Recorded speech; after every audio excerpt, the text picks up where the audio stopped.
Welcome to Business Innovators Radio, featuring industry influencers and trendsetters sharing proven strategies to help you build a better life right now.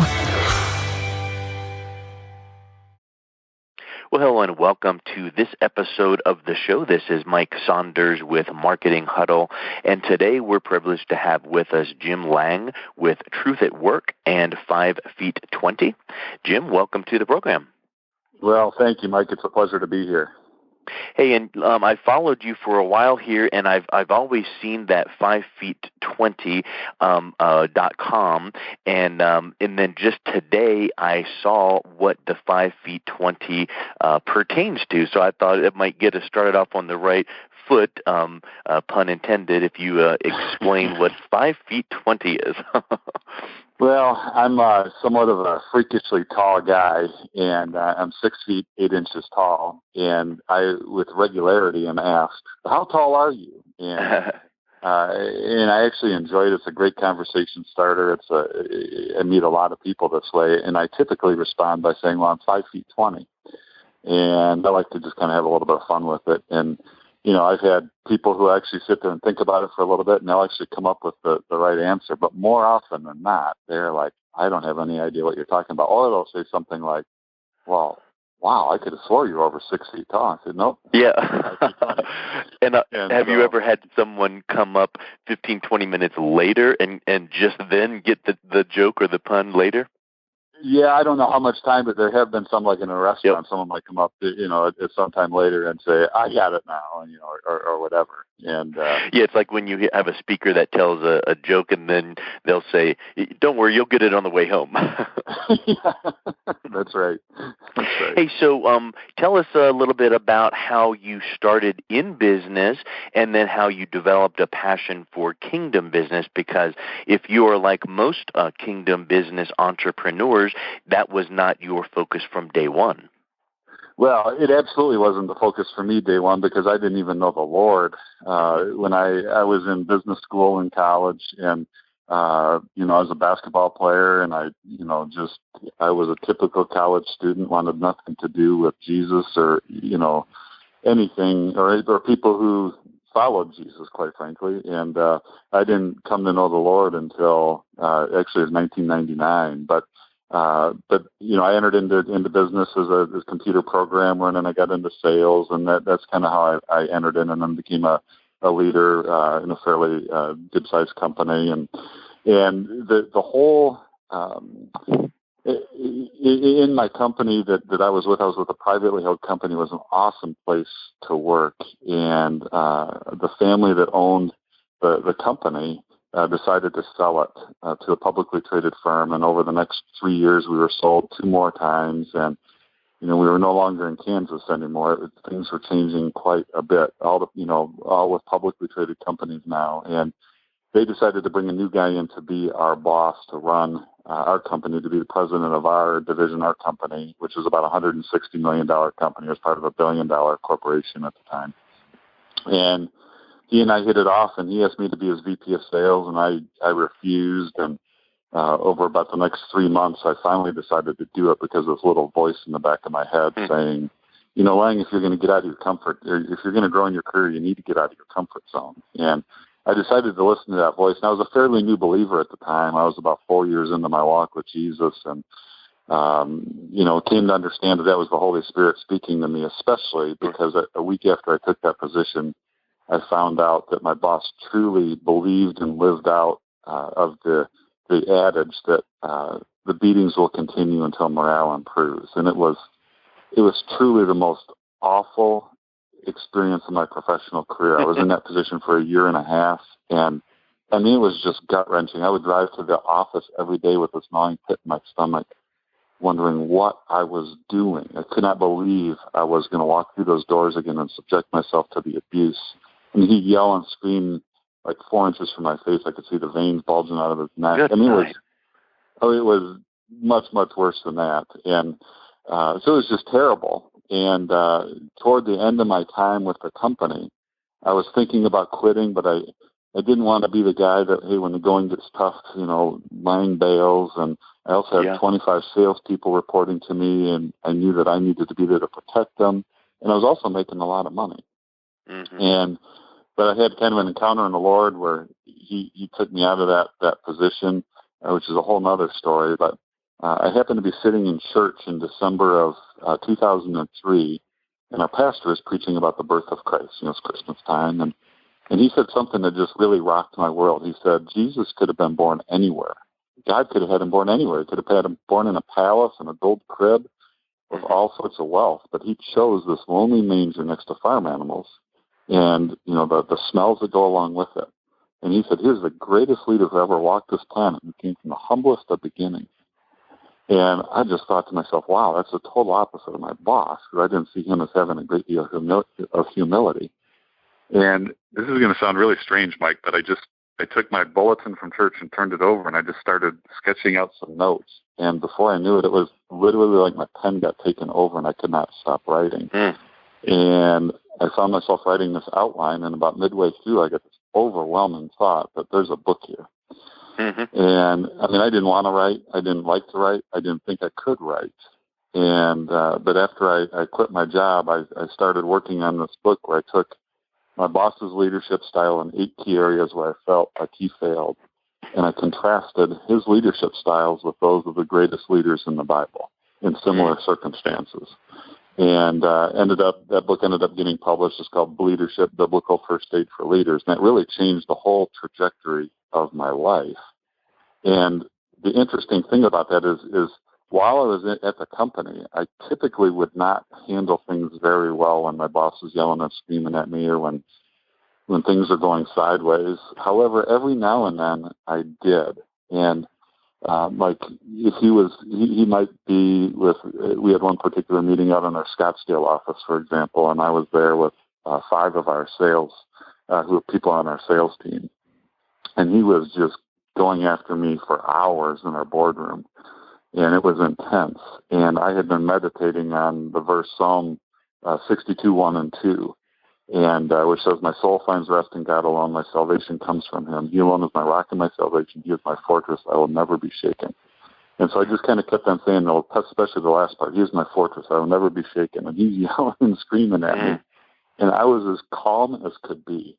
It was absolutely awesome. And kind of the fun part in it is that the more calm I was, the more upset he got. Which kind of made it a little bit of a game for me, which is a little bit made possibly sick. But that was the way I was thinking at the time. And it was really kind of a fun thing because I really had this peace that I didn't know was possible. And afterwards, I'm out to dinner with my sales team. And these guys asked me, how were you so calm? It's an absolute miracle. If I could be half that calm in a situation like that, it would be an utter miracle. How did you do that? And I had an opportunity to share with them about the verse I was meditating on and what God was doing in my life.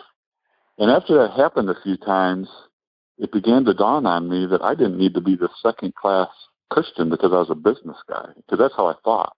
Yeah. I felt like I wasn't a pastor or a missionary. I wasn't on the A-team.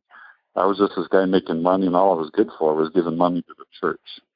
And it began to dawn on me that I could make a significant impact, an eternal impact on people, even when I'm working in business. And that's when God began to really birth this in me. Yeah, that's an incredible foundational example and story. And I'm sure I know the answer to this, but I'll ask this question to make a point. Did you carry a large print Bible to work every day, have it under your arm, have it on your desk, preach every second you got in the boardroom? No. Not at all. You know where I'm going at is I think that too many people feel like, well, to be a workplace example and testimony, I don't want to be in people's face, and I don't want to get made fun of course, and I don't want to feel like I'm the preacher person. You don't have to. You can just do exactly what you did, which was respond, not react, and respond in a good way so that attracts people to what you have and are displaying. And yes, as you admitted, you don't always, and no one, because of human nature, you don't react and act the most perfect way every single time. But when you can and when you do, it becomes very obvious because that's how other people do not act, but yet they want to. And you know what's interesting about that, Mike, is while that was going on, I did not even know about the verse in 1 Peter chapter 3, verse 15, which says, always be prepared to give a reason for the hope you have when asked. And I think that is my favorite verse for marketplace ministry, that can give purpose to every single one of us, no matter what we're doing in the marketplace.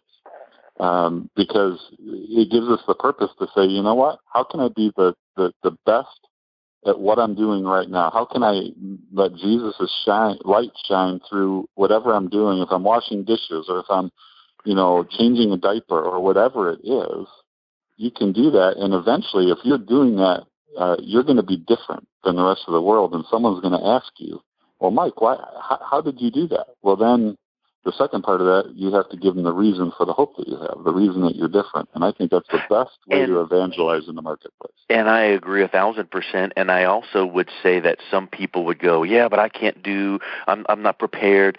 Well, I think that I was reading an article today about sales and the how to succeed in business, right?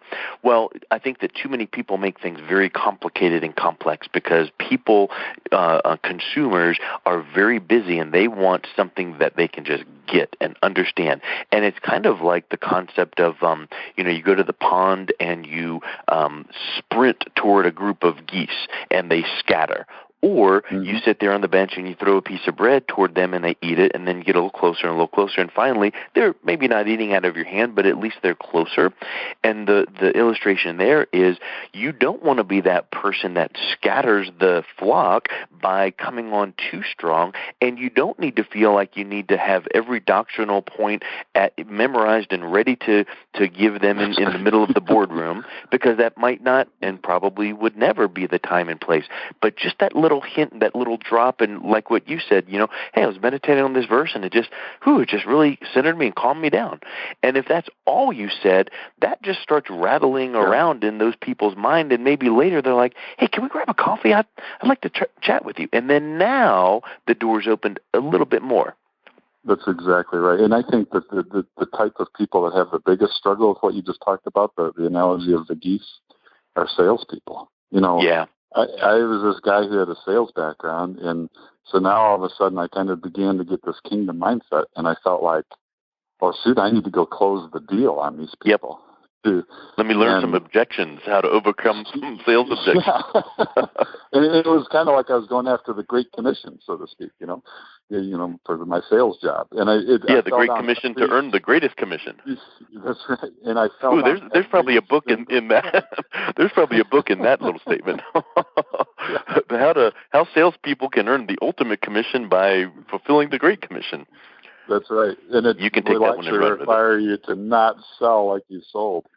Yeah. Well, I always love those books, the Jesus CEO, and because in reality, we are to model our life after Christ personally and professionally. And aren't there leadership styles of Christ? Yep. Aren't there sales tactics and techniques that we could, Jesus was not a salesperson, but we can attribute some things that he, like for instance, here's one that comes to my mind. Jesus did everything he did out of love. Well, as a salesperson or business person, how can we do everything we can in our day, in our business, out of love? And, there's some wonderful books that way. Bob Berg wrote the book Go Giver, and the concept there is come from an attitude of serving and giving, and that will set you apart, if nothing else. It's the right thing to do, but it really does make people sit up and take notice and go, well, what can I do for you because you've been so giving? Well, if we even can attribute that to modeling our life after Christ in our business walk, all of a sudden now that becomes a tactical, tangible way that we can implement kingdom principles in our daily life. Absolutely, and I think that goes on into even marketing and into sales. I mean, you talk about Jesus, he told stories, parables, and there's, so even if you want to just talk about like practical stuff, I think if we did a better job of telling stories, even just marketing our product, for example, I think there is some we can actually use some of the exact tactics or methods that Jesus used as well. in our everyday business life. Well, and you bring up an excellent point, and I teach marketing for 3 different universities, and I consult clients, and I stay really tuned into the marketing world, and that is one of the hottest trends today in marketing, which is story selling, and it is bringing your point across with stories and illustrations, because as the old saying goes, facts tell, but stories sell, and that really could be attributed to Christ. He could have made the point of a parable with just one statement or 2 statements, but he brings it to life in these parables and these stories. And I think that really is a huge way that we can study and meditate on how we can emulate Christ in our business, and then apply it in our business by going, I don't need to be over the top, but I can do these things within the confines of my day, knowing that I'm working as unto the Lord. With your work with business leaders, what are some of the important things that leaders need to think of regarding mindset in a kingdom business perspective?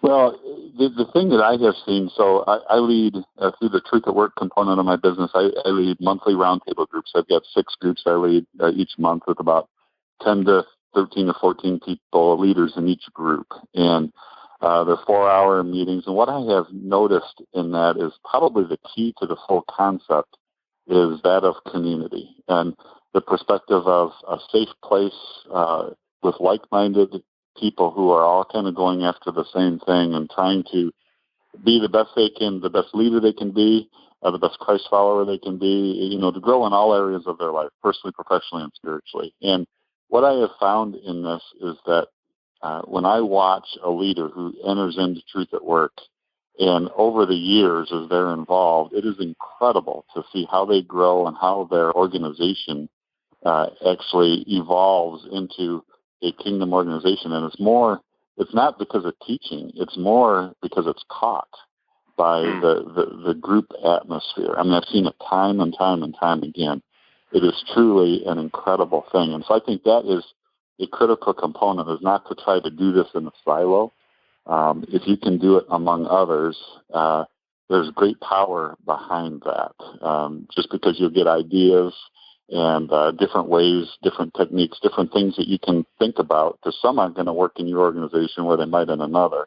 Sure. But you can really you begin to start thinking differently as a result of hanging around these people on a regular basis. And so I think that is one of the key things to mindset is that of just the fellowship of other like-minded leaders who can be around you and you can be around to learn from. And I think an aspect of that is accountability, and within that aspect of accountability is, maybe you didn't say, please hold me accountable to this or that, although that would be wonderful, but maybe the accountability is you holding yourself to come to and participate in these group discussions, and all of a sudden what happens is you see one of your group members in some other industry than you're in implementing some of these and then sharing some of their successes within their company, whatever those successes may look like, and going, you know what? I could do that. And I think that sometimes people see from exterior, they see that, well, Tom's business, I can see how that would work for him, but I don't know how it would work for me. And I think that too many times you just kind of dismiss it quickly. But if you're in that group and here comes this discussion and you voice that concern, maybe the group or the leader would be able to say, well, that's a good point, but have you looked at it from this perspective? And now all of a sudden it comes full circle. And I'll give you an example of this is just this morning I received what's called a featured member presentation from one of our members that's meeting in the group this Friday. And he sent this to me, and we send it out to all the members. And so this rotates from month to month. So he has one hour dedicated to him this month. And one of the questions we ask is, what does it mean to you to operate as a kingdom company? And he went on, he says, we want 100% of our profits to go to ministries that are in the trenches doing kingdom work, back to our employees who don't get the opportunity to make a lot of money in retail, and care for them beyond the financial as well, and also into keeping the company operational, which is important. He goes, we have capped our personal income and officially retired from the rat race. And, so that sort of a comment gets made, and when he's going to be making his presentation tomorrow, we're going to be talking about, some different issues that he wants to talk about. But those sort of things, when you hear this other leader do that, you're like, it kind of gives you pause, and it's like, huh, I retired from the rat race. Yep, and what he just wrote there screams to me mindset, because that person's mindset is not transacting business and profits and loss and balance sheets. That person's mindset is making a positive impact in their employees, caring for their employees and their community and local area by, we have to sell this widget, we have to do this service, whatever we're doing, but that's the mundane. But really what we're doing is we are providing an outlet for our employees to, help their families and their community. So I think that when you can hear that and see that, someone in that group's going to go, I can do that, and I can polish this part of my business and turn this screw in this part of my business and tweak this part of my business. And I think that it just becomes that culmination. That's a really relevant point.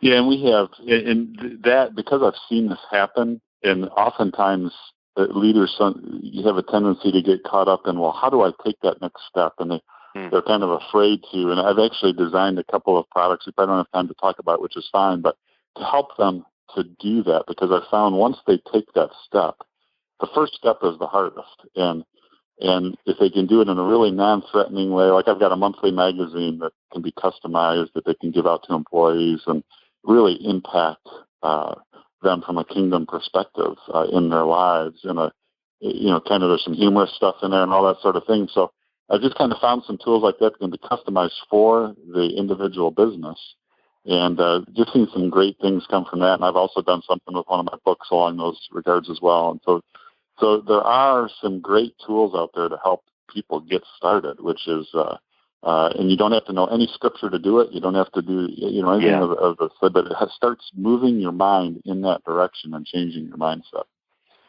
Yeah, as you alluded to, we could probably continue talking on and on and on and on, because this is just scratching the surface in such a big way. But I think that too many leaders feel like, it's just so much, and I don't know where to start. But yet, if you take that first step, it's kind of like positive affirmation, where you contrast that to negative motivation. You don't tell me where I'm going wrong. Tell me what you saw I did right, and I'll do more of that. And I think that once that leader takes that step and goes, I didn't get embarrassed. This didn't hurt. It wasn't that much work. That affirms to them that, I can take that next step.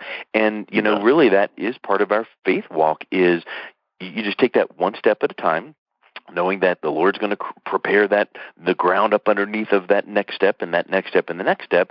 And I think that bolsters our confidence when we see that, wow, we came 10 steps this year. And looking back at the beginning of the year, we didn't know, we could have never thought we would have gotten to the 10 steps, but it's one step at a time, is doing what's right in front of you. That's right. Hey, so how can people learn a little bit more about your ministry and your groups and things like that? What's the best way that they can get some more information that way? They can just go to 5feet20.com. That's the number 5, FEET, and then the numbers 2 and 0.com, 5feet20.com. And then there's 3 different doorways. Just if they click on the 5feet20 doorway in the middle, they can sign up for my monthly magazine that I talked about. You can get it for free. You can also, right below that is a place you can get a free customized version sent to you to see how other business owners are using that in their workplace. And then there's also a Truth at Work window or door that you can go through to learn about the marketplace ministry component there from a roundtable group. And then there's also one about finding peace in the midst of chaos. That's the topic of the latest book that I wrote. And so different avenues you can go there. So I've got a bunch of free stuff out there, the magazine, and then a bunch of free resources on the Calming the Storm Within site, which you can get to right from the front page of 5feet20 as well. Excellent. So thank you for that. We'll make sure to post that up with the interview. And again, thank you so much for the work you're doing, because that does make an impact in the kingdom. Each and every one of these businesses sees how they can do it better by seeing everyone around them. And so that's such a great ministry that you have to corral all of that. So thank you for all you do, as well as thank you for your time today. Well, Mike, I appreciate you and what you do as well, and getting the word out there, and many blessings to you and everyone listening to this as well. So thank you. Thank you, Jim. Thanks for listening to Business Innovators Radio. To hear all episodes featuring leading industry influencers and trendsetters, visit us online at businessinnovatorsradio.com today.